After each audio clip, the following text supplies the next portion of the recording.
জুতা সেলাইয়ের কাজ করে জীবন চালানো শ্রমজীবী নির্মল চন্দ্র রবিদাস দাঁড়িয়েছেন এমপি প্রার্থী হিসেবে নির্বাচনে। পরিবার নিয়ে এই ভাঙাচোরা ঘরেই থাকেন এমপি প্রার্থী। শৈশব থেকেই অভাব ছিল নিত্যসঙ্গী। চিকিৎসার অভাবে দুই ভাই বোনের অকাল মৃত্যু আর বাবার অভাবী সংসারের টানাপোড়েন তাকে অষ্টম শ্রেণীতেই পড়ালেখা ছাড়তে বাধ্য করে। যুক্ত হন জুতা সেলাইয়ের কাজে। এখন এমপি হয়ে গাইবান্ধার অবহেলিত ও নদী ভাঙ্গা মানুষের স্বপ্ন পূরণের সারথি হতে চান এই মানুষটি।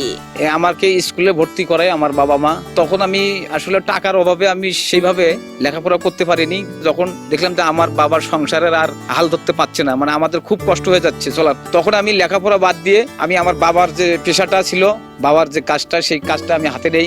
সরকারকে পরিবর্তন দেখছি, কিন্তু আমাদের যে ভাগ্যের পরিবর্তন, এটা আসলে আমরা এখনো পর্যন্ত পাইনি। অন্য প্রার্থীরা যখন ব্যয়বহুল প্রচারণায় ব্যস্ত, নির্মল তখন পায়ে হেঁটে বা কারো মোটরসাইকেলে চড়ে গ্রাম থেকে চরাঞ্চল ঘুরে বেড়াচ্ছেন। গাইবান্ধা ৫ আসন থেকে বাংলাদেশ কমিউনিস্ট পার্টির কাস্তে প্রতীক নিয়ে এবার প্রতিদ্বন্দ্বিতা করছেন তিনি।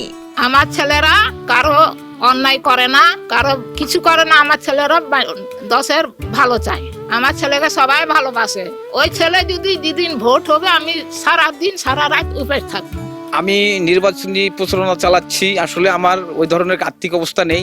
দুই একজনকে সাথে নিয়ে আমি পায়ে হেঁটে হেঁটে মানুষের দ্বারে দ্বারে, ঘরে ঘরে, দরজায় দরজায় যাচ্ছি।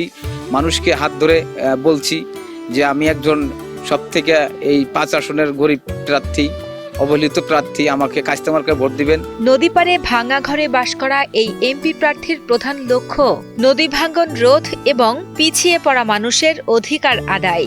সাধারণ ভোটাররাও এখন তাকে দেখছেন তাদের জীবন যুদ্ধের এক জীবন্ত প্রতিফলন হিসেবে। উনি এসে গরিব মানুষ, গরিবের বন্ধু হিসেবে তাকে বলা চলে।